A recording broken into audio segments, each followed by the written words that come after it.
जिसको बोला जाता है टॉर्क। तो यहाँ पे बोला गया expression for relating torque with angular acceleration of a body. अब टॉर्क क्या होता है भाई? टॉर्क मतलब हमने पढ़ा है कि फोर्स इनटू डिस्प्लेसमेंट होता है, उसी का अप्लाई करेंगे यहाँ पे। तो ये मान लिया ये भी रिजिड बॉडी है जो कि रोटेट हो रही है, बट विथ एंगुलर एक्सेलरेशन। यहाँ पे क्या था? एंगुलर वेलोसिटी था, यहाँ पे क्या हो रहा है? With angular acceleration. तो ये भी यूसीएम ही परफॉर्म कर रहे होंगे, लेकिन इसके अंदर के पार्टिकल वो क्या होंगे? With different linear acceleration. यहाँ पे क्या थे? With linear velocities. यहाँ पे क्या होगा? एक्सेलरेशन। तो एक्सेलरेशन क्या होता है? ए हमारा होता है ना, ए को जो क्या होता है? R alpha. ए मतलब क्या? Linear acceleration. अल्फा क्या? Angular acceleration. तो फर्स्ट पार्टिकल के लिए क्या होगा? R1 alpha. सेकंड पार्टिकल के लिए A2 क्या होगा? R2 alpha. थर्ड के लिए A3 R3 अल्फा। अगले के लिए डॉट डॉट डॉट n तक, है ना, वही कर देंगे n तक।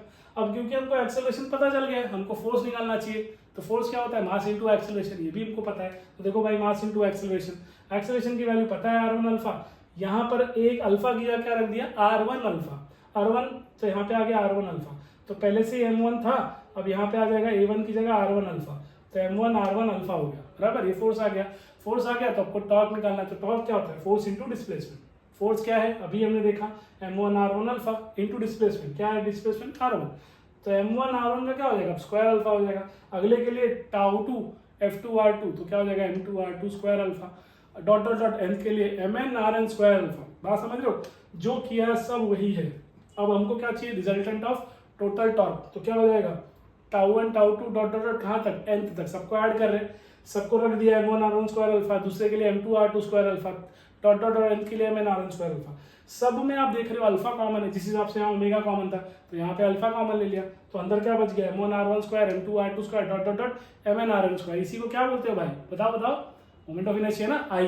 तो इसलिए अब टाउ इक्वल टू क्या हो जाएगा? आई अल्फा। टाउ क्या हो गया? टॉर्क। आई मतलब मोमेंट ऑफ इनर्शिया, अल्फा मतलब एंगुलर एक्सेलरेशन।